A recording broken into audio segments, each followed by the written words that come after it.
Raghavendra sir, ಈ ಒಂದು suicide ಡ್ರೋನ್ಗಳ ಬಳಕೆಯನ್ನು ಮಾಡ್ತಾ ಇದೆ ಪಾಕಿಸ್ತಾನ.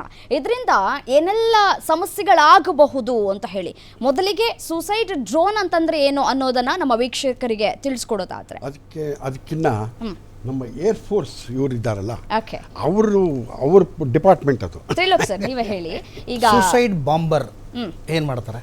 ಓಕೆ, ಅಲ್ಲ, I am coming to that. ಇವಾಗ drone, it is a suicide drone. ನಾವು ಸೂಸೈಡ್ ಬಾಂಬರ್ ಅಂದರೆ ಏನು? ಹೋಗೋದು ಸ್ಪಾಟ್ಗೆ, ಅಲ್ಲಿರೋದು ಉಡಾಯಿಸೋದು. ಹೌದು, ಸೇಮ್ ಥಿಂಗ್, ದಟ್ಸ್ ಇಟ್. ಇದರಲ್ಲಿ ಆ್ಯಕ್ಚುಲಿ ಡ್ರೋನಲ್ಲಿ we have the facility of fitting guns, many things we can fit in to that. Camera fit ಮಾಡ್ಬೋದು, ಹೈ ಎಂಡ್ ಕ್ಯಾಮರಾ ಫಿಟ್ ಮಾಡ್ಬೋದು, ಎಲ್ಲ ಫಿಟ್ ಮಾಡ್ಬೋದು. ಅಲ್ಲಿಂದ ರಿಮೋಟೆಡ್ಲಿ ಫೈರೂ ಮಾಡ್ಬೋದು, and it can go back home. That is the drone. Okay, ಇದೇನಾಗಿದೆ, now we are if I want to go and target some place, I don't want go hit and come back, let it go there itself. Finish, matter ends. That's why it is suicidal. Okay, andre it will not come back. Okay, and you won't get anything of that one. ಯಾವ್ದು use ಮಾಡಿದೀವಿ ಏನು ಕತೆ, ಅದ್ರ ಮೇಲೆ ಶೋಧನೆ ಆಗಲಿ research ಆಗಲಿ ಮಾಡೋಂಗೆ ಮುಗಿದೋಯ್ತು ಕತೆ. It has cleared that place or some installation, whatever said ಇಂಟನ್. ಅದ್ರದ್ದು ಇಂಪ್ಯಾಕ್ಟ್ ಎಷ್ಟು ಇರುತ್ತೋ, ಅದರಲ್ಲಿ ಎಷ್ಟು ಫಿಟ್ ಮಾಡಿರ್ತಾರೋ ಏನಿದೆ, that is later part, design part. This is what is that. ಅದಕ್ಕೆ ಟೈಮ್ ಫಿಕ್ಸ್ ಮಾಡಿರ್ತಾರ ಅಲ್ಲ, ಇಷ್ಟು ಟೈಮ್ ಇಟ್ ಇಸ್ ರಿಮೋಟೆಡ್ಲಿ. ಸರಿ, ನಾವು ಫ್ಲೈಯಿಂಗ್ ಇಸ್ ರಿಮೋಟ್ ಅಲ್ವಾ? It will go there and blast, that's it, finish matter ends. Blasting is also done by the it is controlled by the operator. Or you can have a auto this thing, like ಇಷ್ಟು ಹಾರಿ ಅಲ್ಲಿ ಬಿದ್ದಾಗ blast ಆಗೋತ್ರ. ಅದೇ ಹೇಳ್ತಾ, ಅದೇ timing ಅಂತಾನೆ. S, okay. ಇಷ್ಟೇ timings ಅಂತ ಏನಿಲ್ಲ. You mean to say range and time can be calculated. Range can be calculated, everything. That will be fed. That's it. Programmed, you can say. In a better way, it is programming. ಇದರಿಂದ ಏನು ಸಮಸ್ಯೆ ಆಗ್ಬೋದು ಅಂತ ಹೇಳಿ. ಸಮಸ್ಯೆಗಳು ನೀವು ಹೇಳಿದ್ರಿ, ಯಾವ ರೀತಿಯಾಗಿ ಇದು ವರ್ಕ್ ಮಾಡುತ್ತೆ, ಮತ್ತೆ ಸಮಯದ ಬಗ್ಗೆ ಹೇಳಿದ್ರಿ. ಇದರಿಂದ ಏನು ಸಮಸ್ಯೆ ಆಗಬಹುದು? Definitely madam, it will create impact ಅಲ್ವಾ. ಇವಾಗ ನೀವು say for example, if it is fitted with some kgs of RDX or something like that, it will create same impact. Explosions. ಇಲ್ಲಿ the man going there to that spot and installing a bomb and then bursting it, explode ಮಾಡೋಕ್ಕಿಂತ I am sending it via air. Okay, easily. But why they are sending it by air? Now the question arises. Yes. Drone is not traceable or trackable by radars. Okay. Advantage. Okay. Drone cannot be traced by radars. That's why they are using this one. Intercept ಮಾಡಬೇಕು ಹೊರತು ಅದಕ್ಕೆ ಕಾಣಲ್ಲ. ಎಲ್ಲಿ ನಾನು ನೋಡಿದಾಗ okay ಬರ್ತಾ ಇದೆ, something is coming ಅಂತ ನಾವು ಶೂಟ್ ಮಾಡ್ತಾ ಇದ್ದೀವಿ.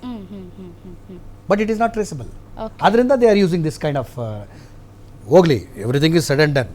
ಈಗ ನೀವು ಹೇಳಿದಾಗೆ ಸಂಧಾನಕ್ಕೆ ಒಪ್ಕೊಂಡಿದ್ದೀವಿ, ಬಂದಾದ ಮೇಲೆ ಮತ್ತೆ ಇವ್ರು ಇದು ಮಾಡಿದ್ರೆ how can we believe them? What is the height limit for that one? Or to what height it can go? Sir, it depends upon the, like sir, what range. Range ಅಂದರೆ design of the machine. High end ಇದೆ. ಇವಾಗ ನೋಡಿ, I was telling you that they are Turkey made. ಅವ್ರದ್ದು ನಾನು ಹೇಳ್ತಾ ಇರೋದು. It can fly up to 5 kilometers, ಮೊದಲೇ ಹೇಳಿದ ಹಾಗೆ. ಬಟ್ ನಮ್ಮಲ್ಲಿ ಏನಿದೆ ಗೊತ್ತಾ, we have very big, like ನಮ್ಮಲ್ಲಿ ವಿ ಹ್ಯಾವ್ 300 knot ಸ್ಪೀಡ್ ಇದೆ ನಮ್ಮ. 5 kilometers ಅಂದರೆ it is within the range. Flying up to 5 kilometers. From the start to range, that is known as range. 5 kilometer range. ಅಂದರೆ it is up to you. It return to home ಇದ್ದರೆ ನೀವು ಬರೀ 2.5 kilometers ಹೋಗಬೇಕು, ಮತ್ತೆ ವಾಪಸ್ ಬರಬೇಕಲ್ಲ. Calculated in that way. ಇಲ್ಲ ನನಗೆ ಬೇಡ, ಇವಾಗ ಸೂಸೈಡ್ ಬಾಂಬರ್ ಇತ್ತು, ಬೇಡ ನಾನು ಅಲ್ಲೇ ಹೋಗಿ 5 kilometer ಅದು ಬಿದ್ದೋಗ್ಬಿಡ್ತೀನಿ, ಅದು ಬಿದ್ದೋಗಿ ಕರೆಕ್ಟಾ?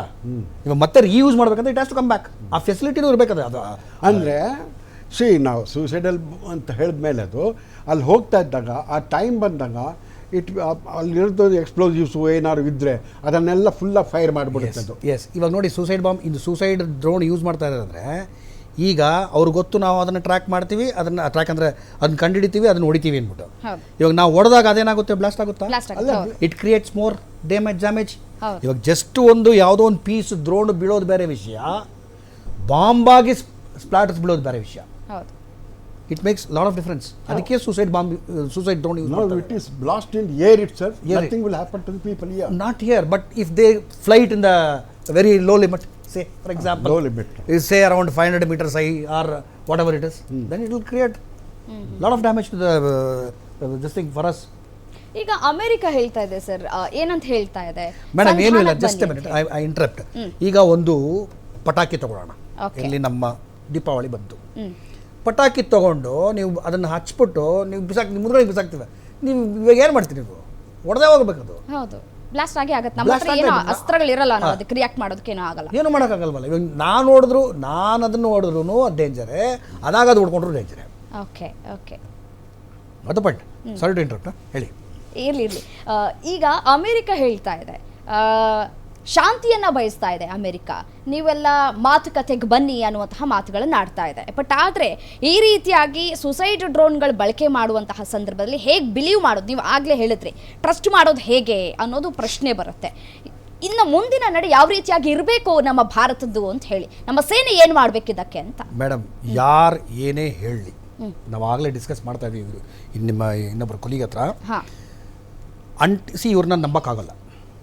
V cannot believe them until and unless some ದೊಡ್ಡ ನೇತೃತ್ವ ಆಗೋವರೆಗೂ. ಅಂದರೆ ಯಾಕಂದರೆ ಪ್ರೂಫ್ ಬೇಕು. ಇವಾಗ ನಾವೇ ಮಾಡ್ಕೊಂಡ್ರೆ ಅವ್ರು ಹೇಳ್ಬಿಡ್ತಾರೆ, ಇಲ್ಲ ನಾವು ಕರೆದ್ವಿ, ಅವ್ರು ಬಂದಿಲ್ಲ, ಅದಕ್ಕೆ ನಾವು ಈ ಥರ ಅಟ್ಯಾಕ್ ಮಾಡಿದ್ವಿ, ಅದಾಗ್ತಿರುತ್ತೆ. That is very bad. Until unless ಇವಾಗ that US has come forward. ಮೊದಲು ನಿಮ್ಗೇನು ಗೊತ್ತಿಲ್ಲ, ನಿಮ್ಮ ಸಂಬಂಧ ಇಲ್ಲ ಅಂತ ಹೇಳ್ತಾ ಇದ್ರು, ಇವಾಗ ಬಂದಿದ್ದಾರೆ. ಇವಾಗ ಅವರೇನು ನಮಗೇನು ಹೇಳಿಲ್ಲ, ನಿಲ್ಲಿಸಿ ನೀವು ಹೋಗಿ ಮಾತಾಡಿ ಅಂತ ಅವ್ರಿಗೆ ಹೇಳ್ತಾ ಇದ್ದಾರೆ. ಓಕೆ, ಹೇಳಿ, ಬರಲಿ, ಮಾತಾಡೋ. ಬಟ್ ಅವರು ಇರಬೇಕು. It's not only between India and Pakistan. Some witnesses are required here. ಹೌದು ಹೌದು, ಯಾರಾದ್ರೂ ಒಬ್ರು ಮಧ್ಯಸ್ಥಿಕೆ ವಹಿಸಬೇಕು. ಪ್ರಬಲವಾದ ವಿಟ್ನೆಸಸ್ ಇರಬೇಕು. ಹೌದು, ಅರ್ಥ ಆಯ್ತಾ? ಪ್ಲಸ್ ನಾವು ಡಿಮ್ಯಾಂಡ್ ಇಡಬೇಕು. ಮೀನ್ಸ್ ನಮ್ಮದು ಒಂದು ಕಂಡೀಷನ್ಸ್ ಇರಬೇಕು, ಇದ್ದೇ ಇರುತ್ತೆ, ಇರಲೇಬೇಕು. ಏನ್ ಡಿಮ್ಯಾಂಡ್ ಇಡ್ಬೋದು ನಮ್ಮ ಸೇನೆ? ಒಂದು what is that eradication of terrorism for ones for all. ಅದೇ ಡಿಸ್ಕಸ್ ಮಾಡ್ತಾ ಇದ್ವಿ ಅವಾಗ. ಹೈಲಿ ಇಂಪಾಸಿಬಲ್ ಅಲ್ವಾ ಸರ್? ಯಾಕೆಂದ್ರೆ ಇದೇನು ಹೊಸದೇನಲ್ಲ ಪಾಕಿಸ್ತಾನ ಮಾಡ್ಕೊಂಡು ಬಂದಿರುವಂತ ವಿಚಾರ. ಬಹಳ ವರ್ಷಗಳಿಂದಲೂ ಕೂಡ ಯಾವಾಗ ನಮಗೆ ಸ್ವಾತಂತ್ರ್ಯ ಸಿಕ್ತೋ ಅವಾಗಿನಿಂದಲೂ ಇಲ್ಲಿವರೆಗೂ ಕೂಡ ಅದನ್ನೇ ಮಾಡ್ಕೊಂಡು ಬಂದಿರುವಂಥದ್ದು. ಬಟ್ ಆದ್ರೆ ಅಲ್ಲಿ ಲಷ್ಕರ್ ಇ ತೊಯ್ಬಾದ ಮುಖ್ಯಸ್ಥ ಹೇಳ್ತಾನೆ, ನಮಗೆ ಸ್ವಾತಂತ್ರ್ಯ ಬೇಕು ಅಂತ ಹೇಳಿ. ಈ ರೀತಿಯಾಗಿ ರಕ್ತ ಹರಿಸ್ತಾ ಇದ್ರೆ ಎಲ್ಲಿಂದ ಸಿಗುತ್ತೆ ಸರ್ ಸ್ವಾತಂತ್ರ್ಯ ಅಲ್ವಾ? ಈ ಸಂದರ್ಭದಲ್ಲಿ ಸೊ ಹೇಗೆ ಸಾಧ್ಯ ಅನ್ನೋದು ಪ್ರಶ್ನೆ. ಸಂದರ್ಭದಲ್ಲಿ ದಿಸ್ ಇಸ್ ಆಲ್ಸೋ ಟೈಮ್. ಈ ಟೈಮ್ನಲ್ಲಿ ಆಗತ್ತೆ ಅಷ್ಟೇ ಹೊರತಾಗಿ we cannot take it as granted. ನಾವು ಪೂರ್ತಿ ನಾಶ ಮಾಡಿಬಿಟ್ಟಿದ್ದೀವಿ, ಅಲ್ಲಿ ಎವ್ರಿಥಿಂಗ್ ವಿಲ್ ಬಿ ಓಕೆ ಅಂತ ಆಗೋದೇ ಇಲ್ಲ. ಅದು ಈ ಟೈಮ್ನಲ್ಲಿ ಮಾತ್ರ ಅದಾಗುತ್ತೆ. ಅಫ್ಕೋರ್ಸ್, ಅಷ್ಟೇ. Otherwise afterwards it may grow again. ಅವ್ರು ಹೇಳ್ತಾರೆ, ನನಗೇನು ಗೊತ್ತು, ಅವ್ರು ಮಾಡ್ತಾ ಇದ್ದಾರೆ, ನಮಗೆ ಗೊತ್ತಿಲ್ಲ ಅಂತ ಹೇಳ್ಬೋದು ಪಾಕಿಸ್ತಾನ ಅಲ್ವಾ? ಅವ್ರು ಮಾಡ್ತಾ ಇದ್ದಾರೆ. ಸೊ ನಮ್ಮಲ್ಲೂ ಕೂಡ they are nothing but ulcer for us also ಅಂತ ಅಂದ್ಬಿಡ್ತಾರೆ. ಆ ಥರ ತಪ್ಪಿಸ್ಕೋತಾರೆ ಅಷ್ಟೇ ಅವರು. ಮತ್ತು ಈಗಾಗಲೇ ಸಾಲ ಕೂಡ ಪಡ್ಕೊಂಡಿದೆ ಸರ್ ಪಾಕಿಸ್ತಾನ. ಸಾಲ ಪಡ್ಕೊಂಡಿರೋದು ಇಲ್ಲಿ ಯಾರಿಗೆ ಉಪಯೋಗ ಆಗ್ತಾ ಇದೆ ಅನ್ನೋದು ಒಂದು ಕಡೆ ಪ್ರಶ್ನೆ ಆಗತ್ತೆ. ಯಾಕೆಂತಂದರೆ ಇಲ್ಲಿ ವೆರಿ ಕ್ಲಿಯರ್ ಸರ್, ಸಾಲ ಕೊಟ್ಟಿರೋದು ಪಾಕಿಸ್ತಾನಕ್ಕೆ. ಬಟ್ ಪಾಕಿಸ್ತಾನ ಯಾರನ್ನ ಪೋಷಿಸ್ತಾ ಇದೆ ಅನ್ನೋದು ಬಹಳ ಮುಖ್ಯ ಆಗತ್ತೆ. ಗೊತ್ತಿರುವಂತಹ ವಿಚಾರ, ಅದು ಉಗ್ರರನ್ನ ಪೋಷಿಸೋದಕ್ಕೆ ಅಂತ ಹೇಳಿ ಪಾಕಿಸ್ತಾನ ಸಾಲವನ್ನ ಪಡ್ಕೊಳ್ತಾ ಇದೆ. ಬಟ್ ಅಲ್ಲಿನ ಜನಸಾಮಾನ್ಯರ ಪರಿಸ್ಥಿತಿ ಏನು ಅಂತ ಹೇಳಿ. ಜನಸಾಮಾನ್ಯರ ಪರಿಸ್ಥಿತಿ ಹೇಗಾಗಿದೆ ಅಂದರೆ ಸರ್, ಅವಲೇ ಏನು ಹೇಳಿದ್ರಿ sir? Something you said about that 3,000 something that whatever it is. 3,000 ಏನೋ ಹೇಳ್ತಾ ಇದ್ರಲ್ಲ, ಅವ್ರ ಜನದ್ದು ಏನಾಗಿದೆ ಕತೆಗಳು ಅಂದ್ಬಿಟ್ಟು. ಅದಲ್ಲ, ಇದು ದುಡ್ಡನ್ನು ತಗೊಂಡಿದ್ದಾರಲ್ಲ, ಇದನ್ನ ಯಾತಕ್ಕೆ ಉಪಯೋಗಿಸ್ಕೋತಾರೆ ಅವರು ಅನ್ನೋದು ನಿಮ್ಮ ಕ್ವಶನ್. Exactly sir. ಇವಾಗ 19,000 ಕೋಟಿ ಸಾಲವನ್ನ ಪಡ್ಕೊಂಡಿದೆ IMF ನಿಂದ. IMF ಕೊಟ್ಟಿರುವಂತಹ ಸಾಲನ ಎಷ್ಟು ದಿನ ಬಳಕೆ ಮಾಡ್ಕೊಳ್ಬಹುದು ಪಾಕಿಸ್ತಾನ ಅನ್ನೋದು ನನ್ನ ಪ್ರಶ್ನೆ. ಇವಾಗ ಅವ್ರು ಮಾಡ್ಕೊಳ್ಬೇಕಾದ್ರೆ only to purchase arms and ammunitions, okay, and nothing else for that. Arms and ammunition ಇದು ಮಾಡಿಕೊಂಡು they have to use on us only. ಇನ್ಯಾರ ಮೇಲೂ ಅಥವಾ ಬೆಲೂಚಿಸ್ತಾನ್ ಮೇಲೆ ಮಾಡ್ಬೋದು, ಇದು ಮಾಡ್ಬೋದು ಅಷ್ಟೇ ಇದರೊಳಗೆ. ಆ್ಯಂಡ್ 19,000 ಕೋಟಿ ರೂಪಾಯಿದು ಏನಿದೆ ಅಲ್ಲ, it is nothing. It is nothing for A country. Loan ಅದು ಸುಮ್ಮನೆ ಹಿಂಗೆ ಹೊಟ್ಟೋಗುತ್ತೆ. ನಾವು $100 ಬಳಸಿದ್ರೆ ಹೇಗಿದೆಯೋ ನಮ್ಮಿದ್ರೊಳಗೆ 10 ನಿಮಿಷದಲ್ಲಿ ಇಲ್ಲ, ಅದು ಅದೇ ಥರನೇ ಆಗುತ್ತೆ ಹೊರತಾಗಿ it is not a big amount at all. So ಇವ್ರು ಯಾವುದಕ್ಕೆ ಉಪಯೋಗಿಸ್ಕೋತಾರೆ ಅಂತ ಅವರು ಕೇಳ್ತಾರೋ ಕೇಳಿದ್ರು ಕೂಡ ನಾವು ಮಾಡ್ತಾ ಇದೀವಿ ಅಷ್ಟೇ. ಅದು ವಾಪಸ್ ಬರುತ್ತೆ ಅನ್ನೋದು ಗ್ಯಾರಂಟಿ ಇಲ್ಲ, ಯಾರಿಗೂ ಇಲ್ಲ. 2 ಇನ್ಸ್ಟಾಲ್ಮೆಂಟ್ ಅಲ್ಲಿ ಕೊಡ್ತಾ ಇರೋದು ಈ ಒಂದು 19,000 ಕೋಟಿ. ಇವಾಗ ಅದಕ್ಕಿಂತ ಮುಂಚೆ ಇದಕ್ಕಿಂತ ಮುಂಚೆ ಇಂಡಿಯಾದವರು, ಇದು ಮೊದಲಿದ್ದಿದ್ದ ಗೌರ್ಮೆಂಟ್ಸ್ ಹೇಳ್ತಾ ಇರ್ತೀನಿ, ಇಂಡಿಯಾದವರು ಸಿಕ್ಕಾಪಟ್ಟೆ ಸಾಲಗಳು ಮಾಡಿದ್ರು. ಹೌದು, ಯಾವ ಇದ್ರ ಆಧಾರದ ಮೇಲೆ ಕೊಟ್ಟರು ಅವರು ವಾಪಸ್ ಅಂತೂ ಕೊಡಕ್ಕೆ ಆಗ್ತಾನೆ ಇರಲಿಲ್ಲ. Only because Modi came and did it ಇದಾಗಿ ಬೈ ಕುಕ್ ಅಂತಾರಲ್ಲ ಆ ಥರ ಏನೋ ಮಾಡಿ ಕೊಟ್ಟರು ಅವರು ವಾಪಸ್. ಇಲ್ದರೆ ಇವ್ರ ಅಪ್ರಾಣಿ ಯಾರ ಕೈಲೂ ತೀರ್ಸೋಕೆ ಆಗ್ತಾ ಇರಲಿಲ್ಲ. ಸತ್ಯ. ಇಟ್ ವಾಸ್ ನಾಟ್ ಅದು ತೀರಿಸ್ತಾನೂ ಇರಲಿಲ್ಲ, ಇದ್ರೂ ತೀರಿಸ್ತಾ ಇರಲಿಲ್ಲ. ಬಿಕಾಸ್ ಅವ್ರಗಳಿಗೆ ಬೇಕಾಗಿರ್ತಾ ಇತ್ತು ದುಡ್ಡುಗಳು, ಈ ಥರ ಆಗ್ತಾ ಇತ್ತು. ಸೊ ಮತ್ತೆ ಇನ್ನೊಂದು ಪ್ರಶ್ನೆ ಏನು ಗೊತ್ತಾ ಸರ್, ಈಗ 19,000 ಕೋಟಿ ಸಾಲ ಏನೋ ಕೊಟ್ಟಿದೆ IMFಗೆ, ಬಟ್ ಭಾರತ ಬೆಳೀತಾ ಇರೋದನ್ನು ಸಹಿಸ್ಕೊಳ್ಳೋದಕ್ಕಾಗದೇನೆ ಈ ರೀತಿಯಾಗಿ ಸಾಲವನ್ನು ಕೊಟ್ಟು ಸಪೋರ್ಟ್ ಮಾಡೋದು ಎಷ್ಟು ಸರಿ ಅಂತ? ಅಲ್ಲ